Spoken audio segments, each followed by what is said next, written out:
whose work you've already seen today, the Millennium Footbridge we passed under a few minutes ago. Tower Bridge is another of London's instantly recognisable landmarks. Its ornate towers and turrets were designed to harmonise with the much more ancient Tower of London close by. The bridge was also designed so that the roadway could lift up like two arms to allow tall ships to sail through, something that still happens today. As we approach the pier, please remain seated until we have stopped. If you're getting off here, remember to take all your belongings with you and to return your commentary receivers and headsets to the crew. These don't work if they're taken off the boat. If you want to join one of our sailings later today, simply check the timetable at the pier. We hope you've enjoyed your city cruise and hope to see you again soon. If you'd like to find out about our other services, please pick up one of our leaflets.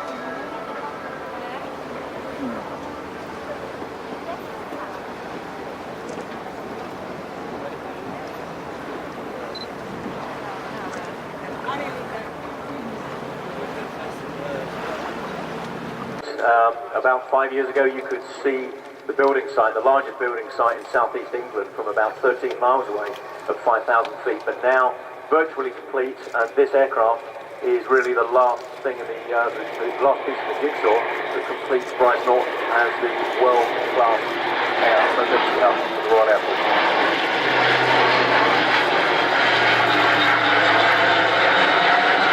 Close the path there with gear down. Aircraft can fly very slowly in fact up to refuel helicopters, which is one of its other roles apart from airlift.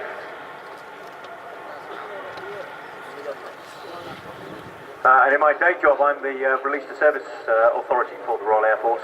A lot of work ongoing now with my team to get this aircraft with a release to service for September this year.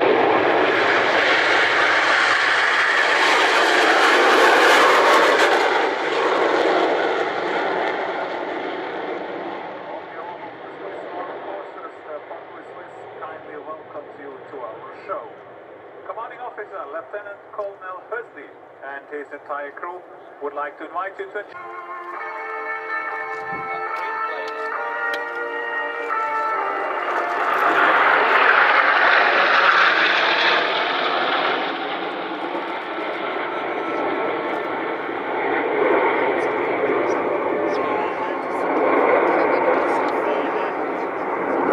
bye-bye, what's called?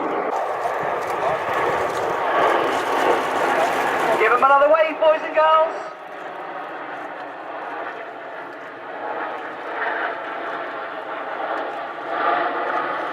Most of our formations are flown with the odd-numbered pilots on the left-hand side. The even-numbered pilots fly on the right-hand side. And in their 3-year tour with the team, pilots generally start at the front near the leader, and as their proficiency improves, they move further back. On the leader's left wing now is Red 3. He's the other of our first-year pilots. He's eyes on Red 6 and 7 with the blue smoke. This is the Palm Split.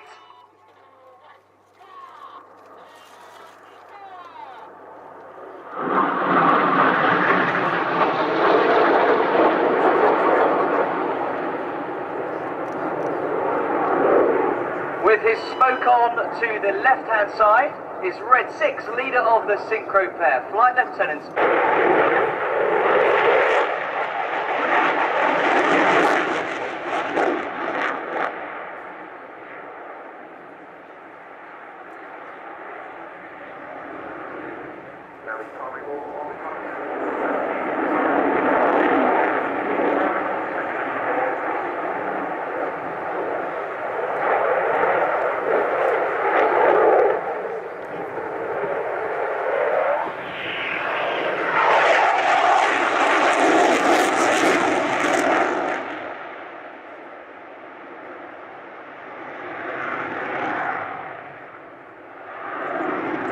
Formally on display just their first season, been around for approximately 6 to 7 years on stuff.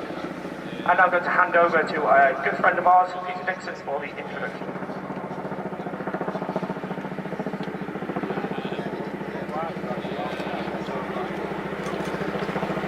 Ladies and gentlemen, boys and girls, introducing the 2014 Chinook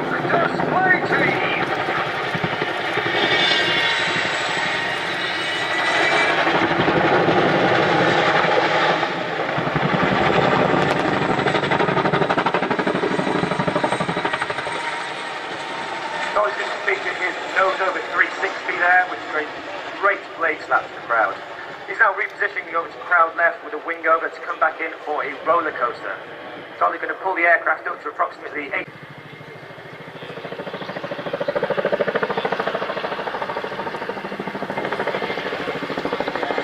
The aircraft's going to run on approximately 60 knots, touchdown at crowd centre. Once the wheels touch down, he's going to raise the nose and slow it down using the power of the collector.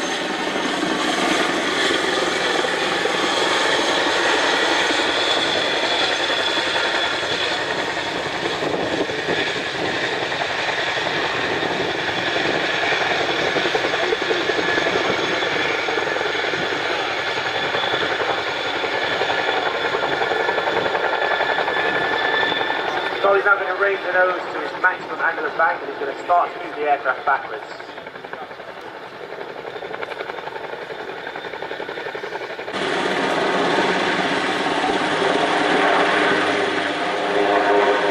The typical Super Puma crew would comprise 2 pilots, either 1 or 2 load masters, but for display purposes, that's reduced to just the 2 pilots.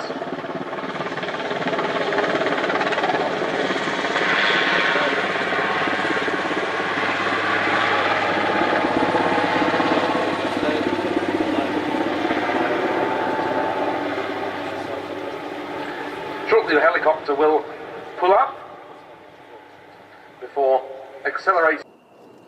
Coming right now. This is the Twister.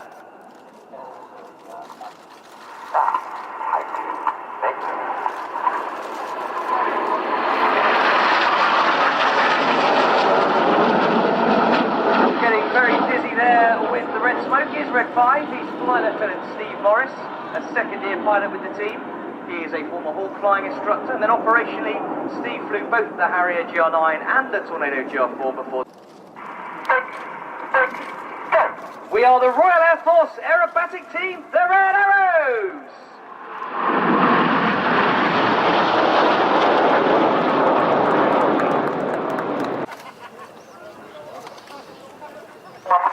Perfect. Now. Hey!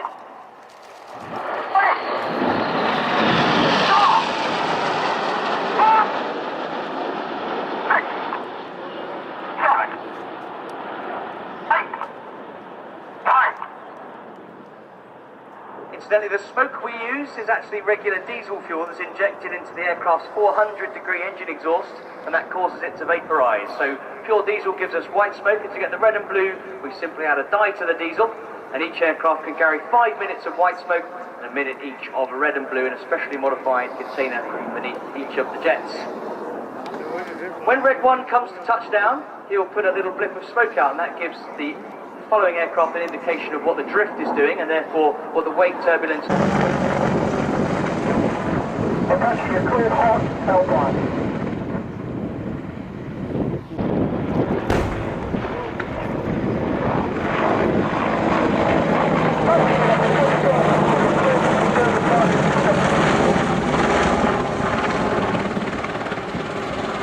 Ladies and gentlemen, the Apache is now completing 160-degree maneuver. As you see, in front of us.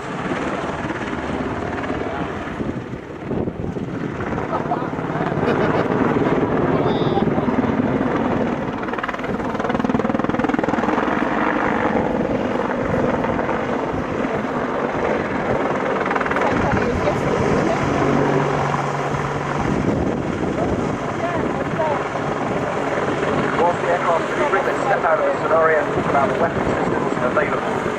If you look at the pylons on the outer part of the aircraft, that is where the Hellfire missiles are stored. The Hellfire will be used with guidance, laser or radar. The laser either varies flies down the lane to be fired from the aircraft, whereas the radar does what it fires from the air.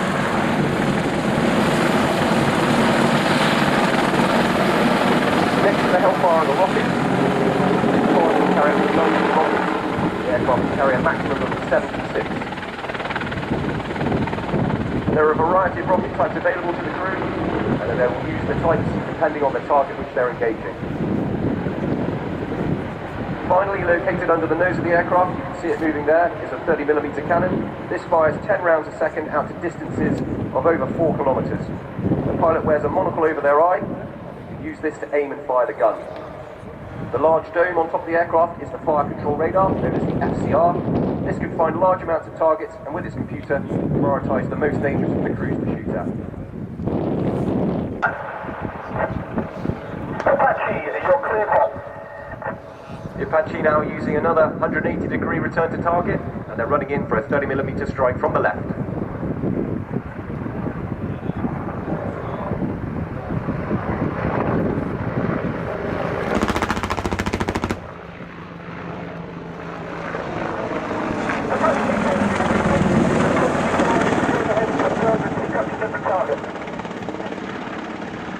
Now conducting another climb to look into the overhead. It's a standard procedure that we utilise, and by climbing it gives us a better perspective to look into the target area to confirm the destruction.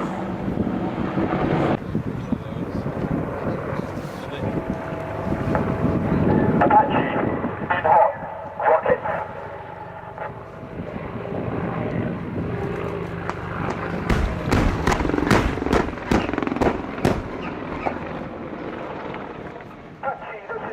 Great shooting. All enemy destroyers are clear for the target base.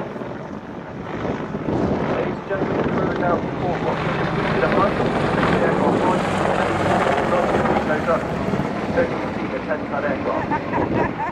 The Apache, in coordination with the ground call signs, have successfully destroyed all the targets. The crew are now utilising the 270-degree wing over the dome, what I believe is a Max J turn.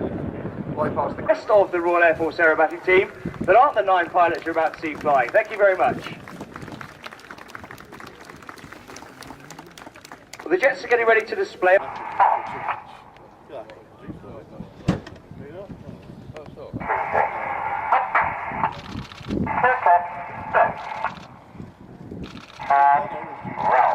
So as the jets go upside down, boys and girls, this is where they'll see you waving.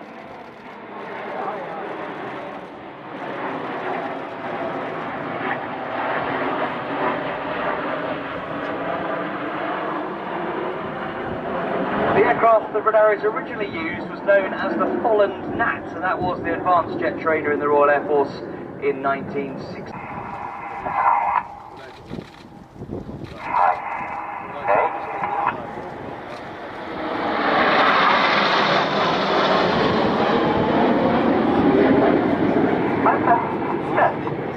Well, the pilots are about to move into a very wide formation now. You'll see Reds 8 and 9 move to the far edges of the wings, and from Red 9's left wingtip through to Red 8's right wingtip, the formation measures 100 metres or 300 feet. So to enable it to stay as one formation as they manoeuvre around the sky, the pilots have to anticipate their control inputs, and they do so using the Red 1's voice commands. But now we're about to have some very patriotic red, white and blue. So, celebrating 50 display seasons, please, can I have a huge round of applause as they show you Phoenix?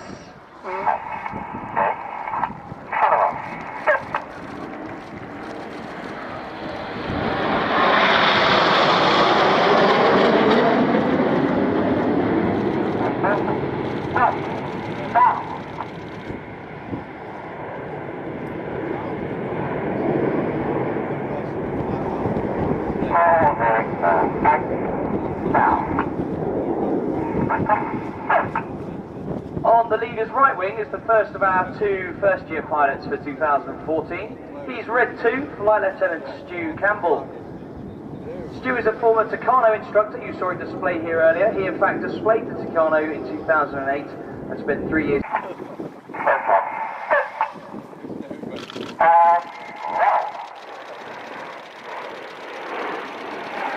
Give them another wave, boys and girls!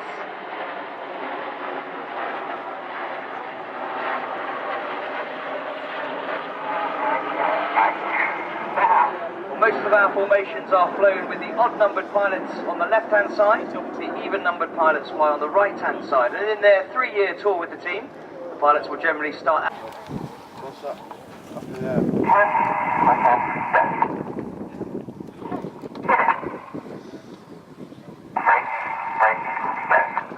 Enid splits. Now keep your eyes on Jippo underneath.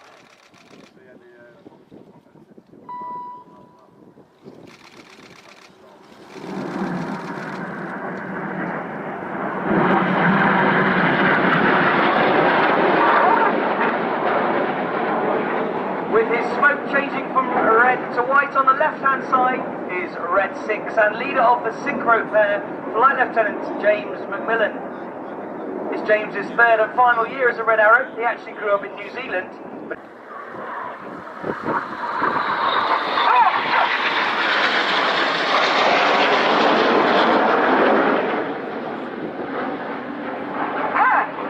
Synchro, who's now going to perform the Goose.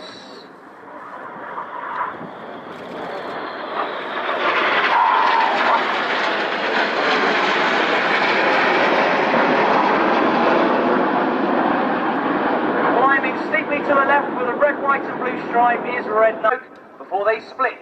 This is the Vortex.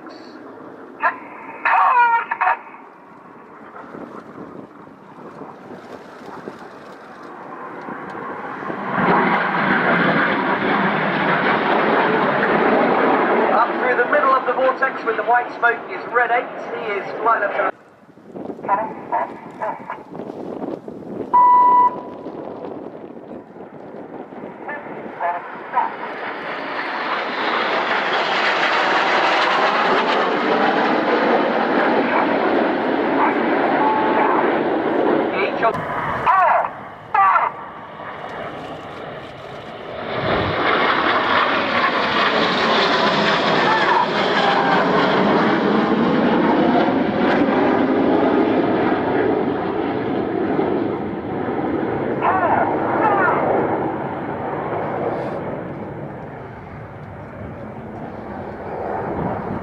Finish their rollbacks to our right. Keep looking down the runway to the right to find Jippo.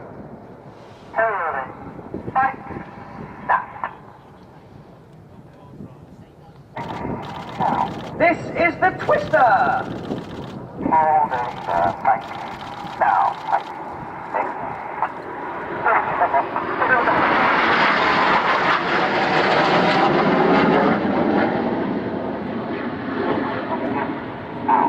Getting very dizzy with the red smoke on is Red 5, Flight Lieutenant Steve Morris. It is Steve's second year with the team. He's a former Hawk flying instructor. Operationally, he's flown both the Harrier GR9 and the Tornado GR4. Looking directly to the front now to find Jippo. Break!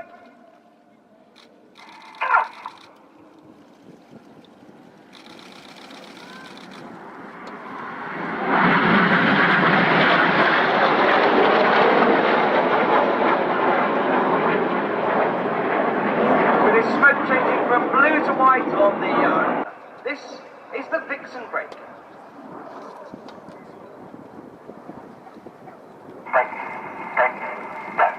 You've been watching the Royal Air Force Aerobatic Team, the Red Arrows.